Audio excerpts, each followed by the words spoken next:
Welcome back to Inside the Heat. Despite staging a fourth-quarter rally in Game 6 of the 2013 NBA Finals, the Miami Heat still found themselves trailing the Spurs deep into the game. Down by 5 points, they had just 28.2 seconds to save their season.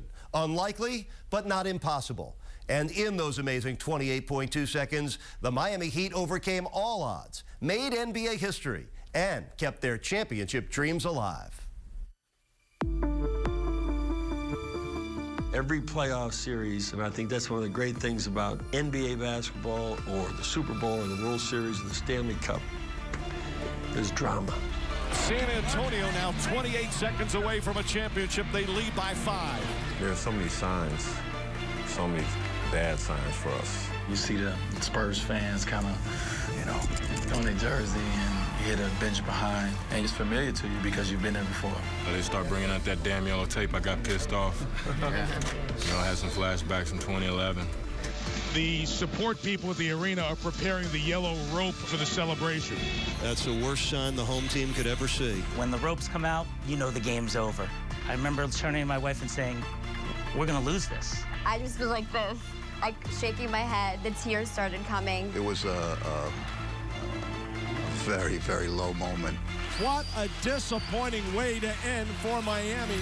It's going to be hard for Miami to live with this finish. You feel a little doubt at that point. But at the same time, as a competitor, you say, okay, we got less than 30 seconds. We got an opportunity to try to make a game out of this. You're facing the abyss, and the only thing looking back at you is your character, is you can never, ever, ever give up. I kept telling myself, just don't even let it go there yet.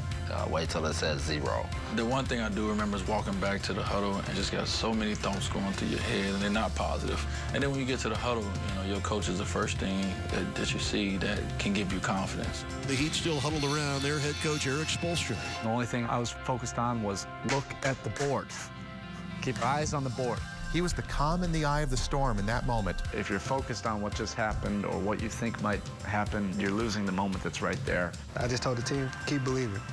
You know, we can still pull this out. One of the few times in my career where I can say nobody ever looked up the scoreboard thinking this was over with. We weren't going to lose. Plain and simple. There's still 28.2 left. There is time. All they got to do is get a quick 3, and they're still in this game. It's not over till triple zeros of the fat lady sing. That lady, she hadn't got ready to sing yet. 3 things had to happen. The first one was we needed a 3. Miami does not have any timeouts remaining. James catches, fires a 3, way off. Rebound tipped, still loose, picked up by Miller. Back out to James, another 3. It's good! James knocks it down. 2-point game with 20 seconds remaining. Once LeBron hit the 3, it changed a little bit of the energy. James with a clutch 3-pointer to keep their hopes alive. 5-point deficit in that situation is bad. Down 2 in that situation, fear is replaced by hope in an instant. I remember just jumping up and down, but at the same time sort of holding ground, saying, we're still down, we're still down. Duncan has to get it in, finds Leonard. Leonard fouled by Miller. The enormity of the moment is something he probably couldn't have fathomed even a few minutes earlier. And here he is walking to the line with a chance to seal a championship. Kawhi Leonard, 82% from the line. All the Heat need him to do is miss 1. So Leonard at the line. First one on its way. Rimmed out. Whoa! Oh, a one-possession ball game now. After he missed the free throw, I was locked in. I said, okay, yeah, we're definitely going to win this game. We're definitely going to win the game. No timeouts left, so Miami needs a good 3. They've got time to set it up. James catches, puts up a 3. Won't go. James missed, and the whole crowd kind of gasped at once. And it was like, oh my God, it's over. The game was over. The NBA Finals was over. Our chances at a repeat were over. Rebound, Bosch. I was able to get my hands on the ball, and I saw him right there the whole time. Back out to Allen. There was nobody else to pass it to but him. I always said, whether you start or come off the bench, you know, the best compliment is who you finish the game up with. Allen shoots the corner 3. In that freeze frame moment, my thought is, we're going to have a shot at this, win or lose, live or die, with the best 3-point shooter in the history of the game of basketball.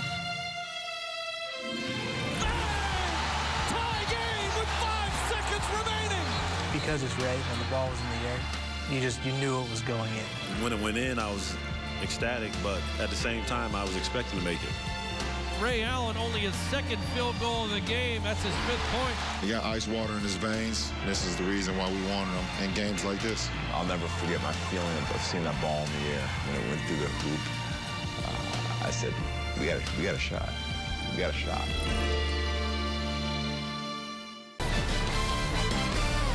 Welcome back to Inside the Heat. Ray Allen's amazing corner three-pointer with time winding down tied Game 6. It stunned the Spurs, lifted the Heat, and amazed all who witnessed it. The shot was probably the biggest in Heat history and defined the career of the future Hall of Famer who made it.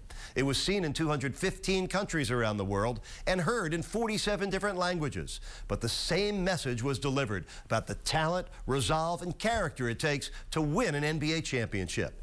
And for those fortunate to be in the Heat's house for that game and moment, the experience was exhilarating. Miami down 3. The Heat need a 3 to tie. Miami needs a good 3. They've got time to set it up. There were so many things that came together on this one play. Down by 3 in that situation, my thought was get a quick score. I thought they would get to the rim. They had different ideas. James catches, puts up a 3. LeBron shoots the left wing 3. I don't think in the moment everybody really realized what was happening. Won't go. James misses. So the ball comes off the rim. Rebound by. And then Chris Bosh gets the biggest rebound in his career. Back to Allen. Back out to Allen. He found the right guy. Allen shoots the corner 3. His three-pointer. Everybody were quiet. And all of a sudden, Jesus came. Bang!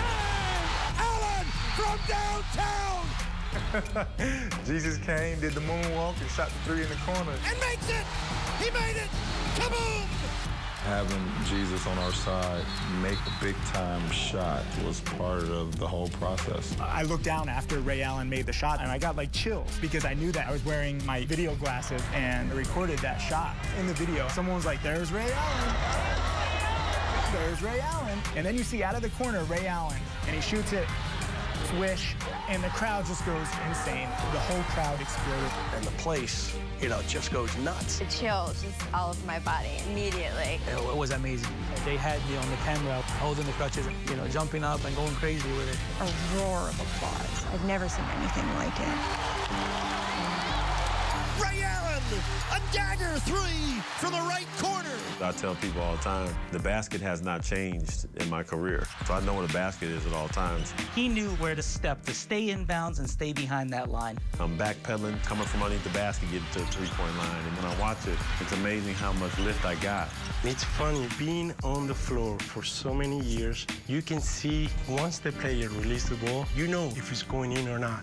I got back there so fast, it was just like, it was like in a movie where everything just slows down and it just felt like a blur. My body at that point just took over and said, hey, we've done this before. Let's just go to what we know.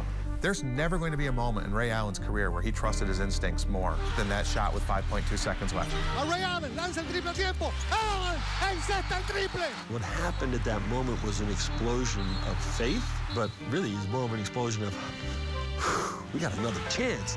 Allen buries the tray. And then it goes to a replay. And I remember Popovich starts screaming. Greg Popovich beside himself. He wanted Parker to be able to make an athletic play in the open court without the Heat having an opportunity to get their defense set. The officials are going to review to see if Allen was behind the line. Everyone in the building knew it was a 3. So at that point, you're just waiting for Michael Biamonte to say, after video review of the play, the call on the floor stands. 3-point basket. and that's just going to lead to the next eruption. At that moment, everything changed. And all of that energy went from the Spurs, and it drained from them, and it went into the fans and the Heat, and there was a clear momentum shift. And then you realize, well, even after he makes this shot, San Antonio still has a chance to win this thing. Game's not over. We now have to defend. Duncan to inbound, now to Parker. Parker, left side, Parker. All the way to the basket, throws it up. Parker, and we're going to overtime. Take those yellow ropes back inside. If he never ever hits another shot for the Miami Heat, no one will care. because he hit the biggest shot heard around the Heat world, without a doubt. Get those yellow ropes away! Not yet!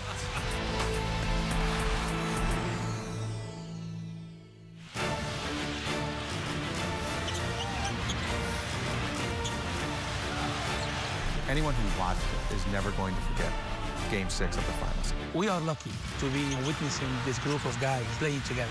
I'd have to say it's probably the greatest game in our history because of what it meant. Everything went right for us to live to fight another day. And once we was able to come back from that game, our confidence was the highest it's ever been as a unit. It's going to simply go down as one of the greatest games ever played. Ray's shot is something that will be played over and over and over again, and will be remembered for decades. It's going to be one of those where was I? I was there. This is what I was doing. This is who I was with. You know, a lot of teams had moments. This game had multiple moments. It just was unbelievable theater. We steal victory from the jaws of defeat. It worked out in our favor, and it's our job now to close it out. So that's what we did. The Heat would go on to defeat the Spurs in Game 6 and 7 on their way to becoming back-to-back NBA champions. While the legacy of this special team is still being written, the 2013 Miami Heat was a championship team built through sacrifice, trust, and teamwork. In an NBA Finals that no one will ever forget, the Heat showed the world that the greatest triumph comes after even greater adversity. Thanks for enjoying this special edition of Inside the Heat. I'm Eric Reed.